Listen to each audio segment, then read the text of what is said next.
Si la suranalyse est un défi pour vous, les 7 techniques suivantes peuvent vous aider à la surmonter.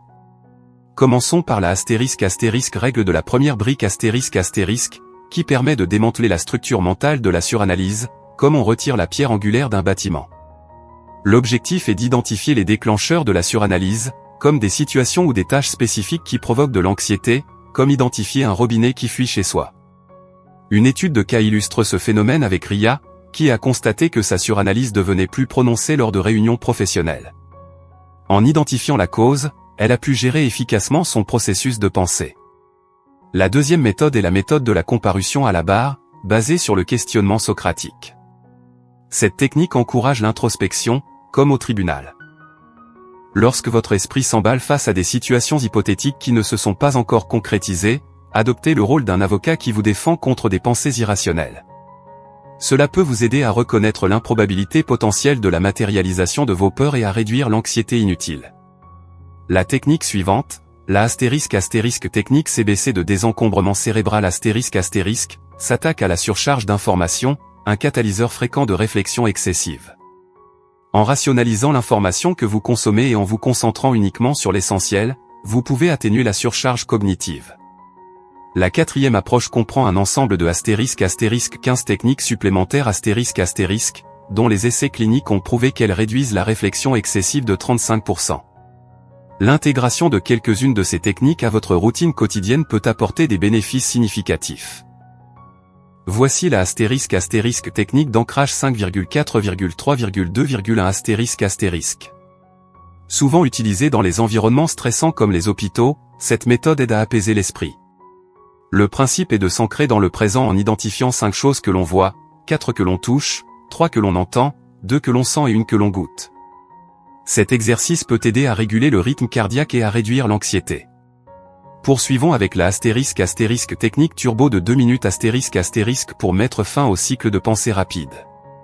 Lorsque votre esprit fonctionne à vitesse turbo, consacrez 2 minutes à une pause, à une respiration et à une remise à zéro de votre processus de pensée.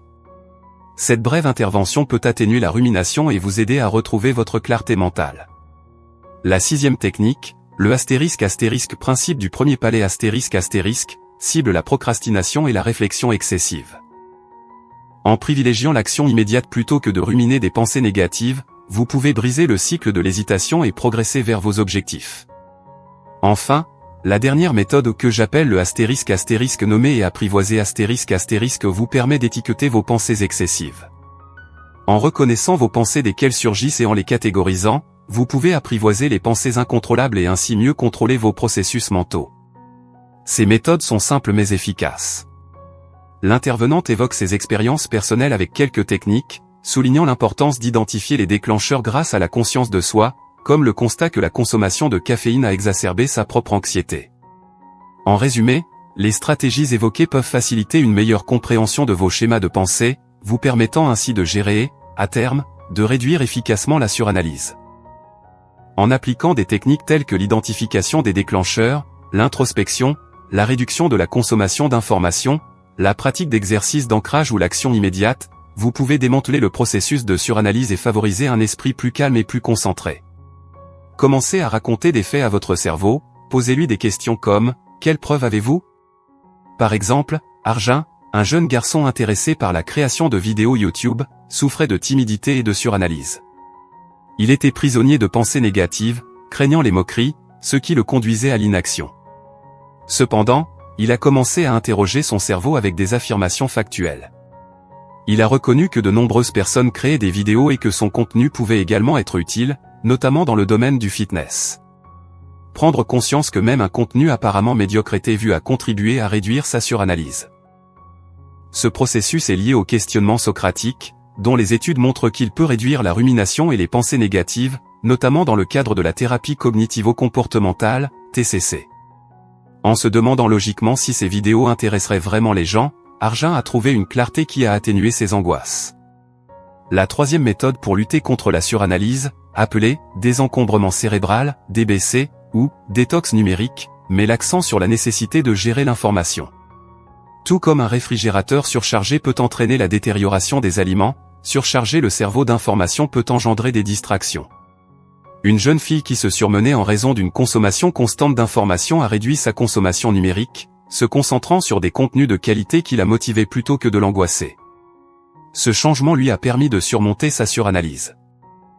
Vient ensuite la technique Very 15, qui encourage à réserver des créneaux horaires spécifiques pour les tâches, un peu comme attendre qu'une machine à laver soit pleine avant de la démarrer. Cette technique peut s'appliquer à la gestion de la vie. Consacrer 15 minutes chaque jour à affronter les pensées persistantes permet de compartimenter les inquiétudes. En rassurant son esprit sur le fait que les pensées importantes peuvent attendre, on peut se concentrer sur les tâches en cours sans distraction. Des études cliniques suggèrent que le timeboxing, un temps dédié à l'anxiété, peut entraîner une réduction de 35% du niveau d'anxiété. Une autre approche utile pour contrer la surréflexion est la technique d'ancrage 5,4,3,2,1. La surréflexion peut souvent conduire à une déconnexion avec la réalité, provoquant une détresse liée aux regrets passés et aux angoisses futures. Cette méthode encourage à revenir au moment présent. Pour pratiquer cette technique, il faut identifier 5 éléments de son environnement, ressentir 4 textures, écouter 3 sons, sentir 2 odeurs différentes et goûter une chose. En sollicitant ces sens, on peut détourner son attention des pensées intrusives vers son environnement immédiat. Tara, une jeune fille aux prises avec la surréflexion, a mis en pratique cette technique avant de monter sur scène, l'aidant à renouer avec le présent. En résumé, ces techniques, le questionnement socratique, le désencombrement cérébral, la méthode Very 15 et la méthode d'ancrage 5,4,3,2,1 sont des outils efficaces pour gérer la suranalyse. Chaque méthode encourage les individus à analyser leurs pensées de manière critique, à limiter leur consommation d'informations, à consacrer du temps à la réflexion et à s'ancrer dans l'instant présent. En pratiquant ces stratégies, on peut réduire considérablement l'anxiété, améliorer la concentration et le bien-être mental. Dès son arrivée sur scène, il a commencé à remarquer 5 choses. 4 d'entre elles étaient perceptibles, les sensations de sa tenue, du microphone et de sa montre. Parallèlement, elle a entendu 3 sons distincts et a essayé de sentir 2 odeurs dans son environnement grâce à la technique 5, 4, 3, 2, 1. Elle a constaté que sa tendance à trop réfléchir s'était atténuée, lui permettant de rester présente et de parler efficacement. Cette technique est également utilisée par le personnel des urgences pour aider les patients à gérer la suranalyse et l'anxiété, en calmant efficacement le rythme cardiaque rapide et en inspirant la paix intérieure en moins d'1 minute. De plus, la technique Turbo 2 minutes est un autre remède efficace contre la surréflexion. Cette approche, comparable à celle consistant à rafraîchir un écran d'ordinateur figé, vise à revitaliser le corps et l'esprit. Lorsqu'on est empêtré dans ses pensées, plutôt que de les contredire, l'essentiel est de bouger. Pratiquer une activité physique pendant 2 minutes peut influencer positivement la chimie du cerveau. Par exemple, Aman a utilisé cette stratégie en effectuant 25 sauts avec écart chaque fois qu'il se sentait submergé par ses pensées, brisant ainsi le cycle de la surréflexion et retrouvant sa concentration au travail. Des études menées par Taylor et Francis Online confirment que ces activités peuvent réduire les pensées négatives répétitives. Vient ensuite la technique du « suffisant », inspirée par les artistes qui commencent souvent leur croquis par des ébauches plutôt que de viser la perfection immédiate. Ils peaufinent progressivement leurs croquis pour en faire de magnifiques œuvres d'art. Ce principe encourage chacun à remplacer le perfectionnisme par l'acceptation du « suffisant » dans les tâches qu'il entreprend. Par exemple, de nombreux créateurs de contenu en herbe hésitent à se lancer faute d'installation ou d'équipement parfait.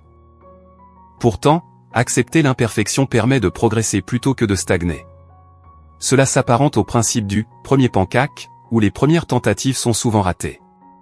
Se concentrer sur le « suffisant » réduit la réflexion excessive et combat la procrastination.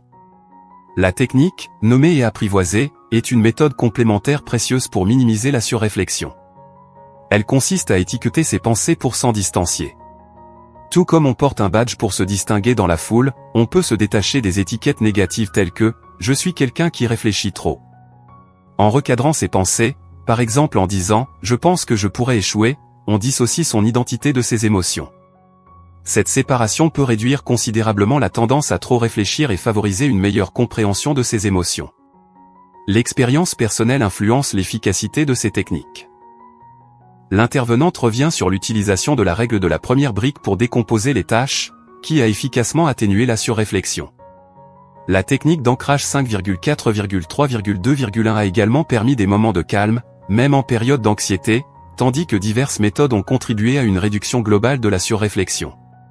Prises ensemble, ces stratégies favorisent un état d'esprit plus serein, facilitant l'affrontement des défis et l'engagement dans les tâches sans être entravé par une rumination excessive. La mise en œuvre de ces outils pratiques peut entraîner des transformations notables des schémas de pensée et des réponses émotionnelles, améliorant ainsi la productivité et la sérénité.